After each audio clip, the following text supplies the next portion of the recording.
tuloy-tuloy ang tambay, mga bay, sa pagbibigay ng karagdagang impormasyon para sa inyo ito, mga kaabay naming mahal. O ayan, dahil ngayon ay Friday, kasama natin si Doc Alan Jun Lusong para sa ating iTalk. Good morning po. Great morning. How are morning, you? Ate Julia. Ay, salamat kasi guwapo ka rin ngayon, ha? Lagi naman, as always, di ba? O sige, mga abay, ito pong pag-uusapan natin ngayon, ano ho, ang topic ay tungkol sa katarata. Yes, katarata. Oo. Gagawing serye ba to? Opo, medyo mahaba kasi. Ganun. Mahaba. O sige. Ano ba yung katarata in the first place? Opo. Pag sinabing katarata, ito yung pagputi ng lente sa loob po ng mata natin. Kasi meron tayong lente sa loob ng mata.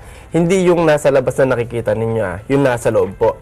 So, madalas ito ay sa mga matatanda. Mga age 60 and above. Ganon. So, actually, ang katarata po, Ayun. ito ay leading cause of blindness. Yan. Pero itong katarata na to ay maiiwasan. So may iwasan naman.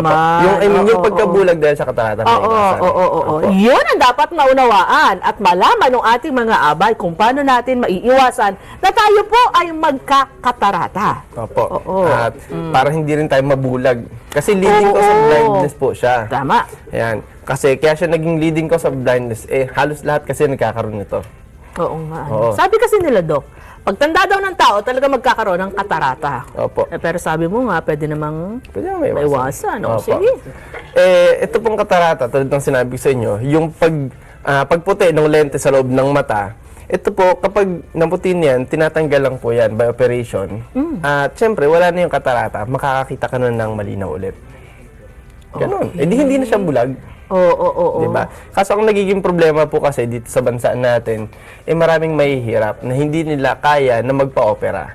Yan. So, ang kagandahan po dito, minsan meron namang mga projects ang government natin para dun sa cataract extraction na nakikipagkaisa naman yung mga ophthalmologists natin para makapagbigay ng serbisyo. Actually, minsan libre talaga. As in, walang binabayaran yung mga tao. Ganyan ang tulong nila para yung pagkabulag, bumaba yung porsyento. Ano po? So, ano po ba yung lente na tinatawag sa loob ng mata? No? Kasi meron tayong lente sa loob ng mata. Ito po ay parang composed of proteins. Yan, sa loob ng mata natin. Yung, kung makikita nyo po, dyan, yung nasa bandang gitna. Ano? Ayan. So, yung oval shape, oblong, ayun po yung lente. Kapag yan ay tumigas po, yan ay namumuti, tapos yun yung magiging katarata.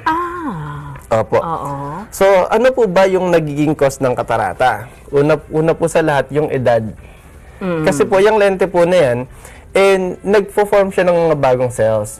Siyempre, yung ibang cells, yung mga dati nang nandun, sinisiksik niya. Okay. Okay? Hindi naman kasi nag-wither yan. Tulad nung sa balat natin, di ba, natatanggal ganon. Yung dyan po sa mata, hindi po ganon. So, pagka-edad natin, kasi siksik ng ganyan, tumitigas yan.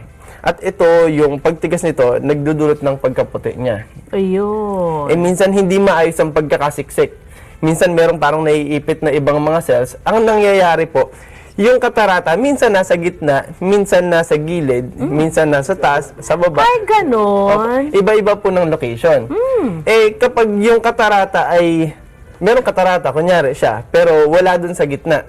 Maswerte siya kasi makakita pa siya ng malinaw.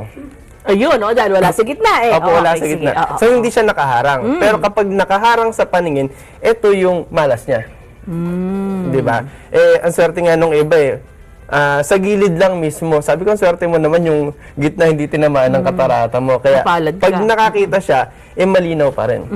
Yung mga inooperahan po na klase ng katarata, ito yung, kapag tumingin dun sa may Snellen chart, ang nababasa niya hanggang line number 3 na lang. Or maybe worse. Ayan po. So, candidate for cataract extraction na ito. Kasi kahit lagyan natin ng lente, ay hindi nalilinaw yung mata. Kasi po, may nakaharang. Nakaharang dun sa may gitna. Ayan. Pero tandaan nyo, kung hindi naman nasa gitna, nakakita ka ng malinaw, hindi naman talaga kailangan. Ayun. Ayan po. Sige. So, sunod po, meron tayong tinatawag na congenital cataract. Yung congenital cataract po, ito yung sa mga bata. Bata pa lang, pagkalabas sa tiyan ng nanay, may cataract na po. May ganun ako nakita, boy. Opo. Kamusta naman? Magkakapatid sila. Ay, opo. Kapag nagkaroon ng congenital cataract, ang mangyayari po dyan, hindi magde-develop ng maayos yung mata ng bata. Oo. Kasi hindi siya na-stimulate ng light kasi naharang nung lente na namuti.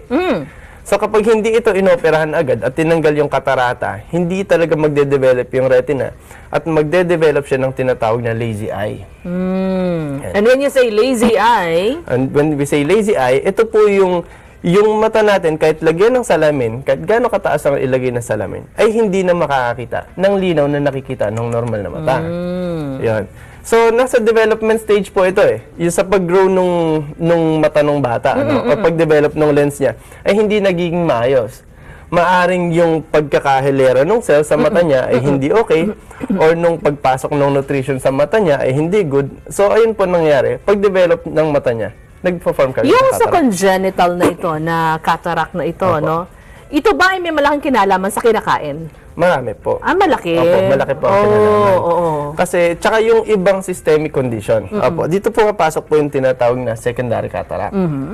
Yung sa secondary cataract, yan yung, kunyari, meron siyang condition sa katawan, like diabetes, ganyan, na mas mabilis nagpo-form yung cataract, yung pamumuti ng lens. No? Pwede rin na meron siyang asthma. Kasi yung mga steroids po na ginagamit ay nakakapag-cause ng cataract. Yun, oo. Meron din na tinatawag na yung merong ano yun? Yung RIPE sa baga. Sensya ka na, Doc, ha? Hindi ko alam yan RIP, yung alam ko, RIP. Opo, RIP. Kasi yung E, yan. Yung E po kasi, yun yung ethambutol. So, yun nakakapag-cause po ng poisoning. So, nakakapag-cause din ng, sa cataract po, cataract formation. So, ito yung mga iba't ibang klase ng condition na secondary, na kapag nagkaroon ka nito, or nagtitake ka nito, mabilis ka magkaroon ng cataract. Oh. So, yan. At meron tayong tinatawag na traumatic cataract. Ito pang-apat na ito. Opo. Okay, sige. Yan. Yung traumatic cataract po, ito po ay pwede dahil sa force, kunyari, nasuntok. Yan. So, nagkakaroon ng inflammation sa loob ng mata. Siyempre, nadi-disturb yung arrangement ng cells. Yan. So, ang nangyayari po, ito ay pumuputi. Yan. Kasama rin po yung radiation. Yung radiation po na tinatawag, ito yung transfer of heat from one surface to another without contact. Ibig sabihin, yung sa araw, wala namang contact talaga. By light lang po. No? Pero yung light na yun, nandun yung radiation. Na kung saan naluluto po yung protein sa mata natin. So parang itlog, di ba? Yung itlog, egg white, na pag niluto, napuputi. Ganun po ang nangyayari, parang ganun po sa mata natin. So, na-imagine ninyo, naluluto yung mata ninyo, kaya kung meron kayong habit na tumitingin sa araw, ganyan. Kaya mo. Sige, isang minuto, patagalan tayo. Opo, ganyan yung po, delikado po talaga. Lalo na mga bata, ganyan. Ganyan din ng bata kami, ganyan. Buti na ako. Sige. Okay. Tapos, ayun po.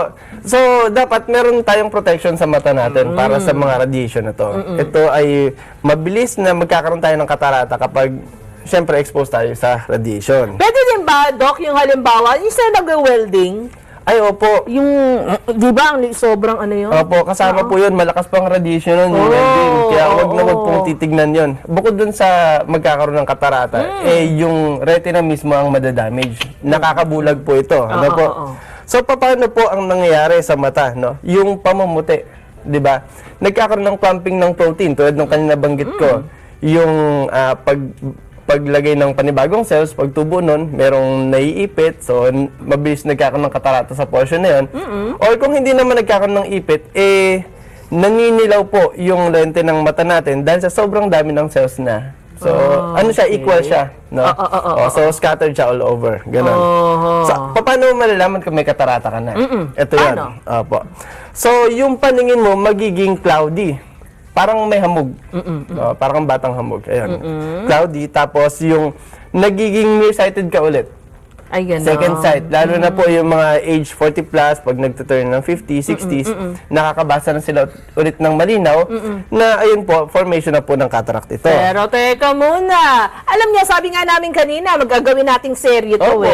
Would you like to learn more about cataract? Mga abay, yan ang tatalakayin uli sa susunod. susunod na. Oo, dahil medyo mahaba. At Opo. para na rin, intindihan natin mabuti ang Opo. ukol sa katarata. And just in case, meron pa kayong ibang gustong itanong kay Doc tungkol sa mata, pwede niyo siyang i-text, pwede rin kayong mag-ano sa kanya, PM. Opo, text niyo po ako. Ito po yung number ko. Ayan, naka-flash sa screen. Sige. 0916-151-7175. Oo. O, pwede kayong mag-message sa akin sa Facebook.